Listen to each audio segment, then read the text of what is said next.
Take note of these three principles under the institution of an heir. So the first principle is principle of equality. So it's not Article 845 but Article 846.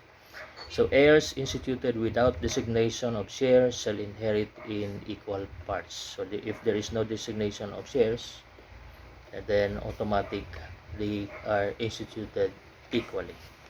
So that's the principle of equality. Take note nga as this is part of the institution of heir, so it applies only to the disposable free portion. And 847 is about principle of individuality. When the testator institutes some heirs individually and others collectively, and as when he says, I designate as my heirs A and B and the children of C, so those collectively designated shall be considered as individually instituted. In this case, the children of C are considered individually instituted, even if they are collectively designated as children of C. So it's as if A, B, and then the individual children of C are instituted, unless it clearly appears that the intention of the testator was otherwise. Again, this is the principle of individuality. And the last principle I will discuss is the principle of freedom of disposition by will under Article 842. So one who has no compulsory heirs may dispose by will of all his estate, any or part of it, in favor of any portion having capacity to succeed. So here we follow the following rules for freedom of disposition of estate. So if one has no compulsory heir, then he can give his estate or any portion thereof to anybody. Basta walay compulsory heir, ha?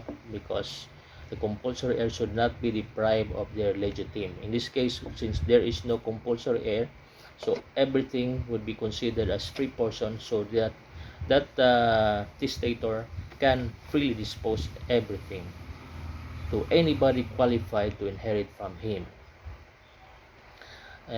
But he must respect the restrictions imposed by special laws, like if an applicant or grantee of a homestead dies before the issuance of the patent, his rights thereto can be given only to his surviving spouse. So for a particular law prevails over a general law. Here, the particular law which is about the free patent should prevail over this general law under the civil code. So if there is no spouse, no surviving heir, then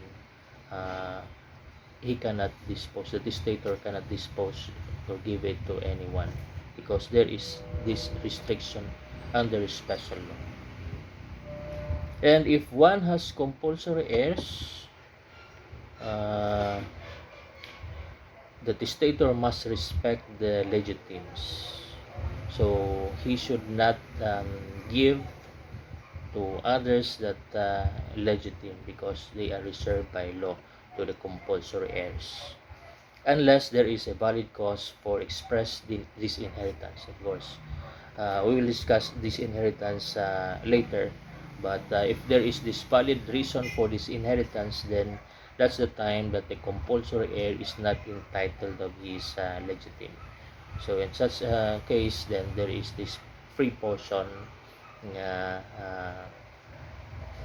which if there are no compulsory heirs nga mo mag-benefit ana nga property of the compulsory heir who was this inherited, then it can be given to others.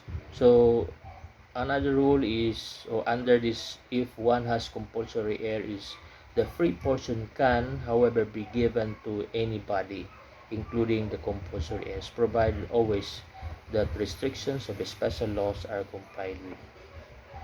So if one has compulsory heirs, so katong legitimate cannot be disposed. Automatic na siya. Para na siya sa compulsory heirs. But the free portion, take note, he can freely dispose such free portion to the voluntary heirs, so to anybody, even including the compulsory heirs. Meaning, even if he has compulsory heirs, as long as the legitim is reserved, as long as the legitim is not impaired, so the free portion of the property can be freely disposed by the testator. So pwede nga dili niya ihatag ang free portion sa iyahang compulsory heirs.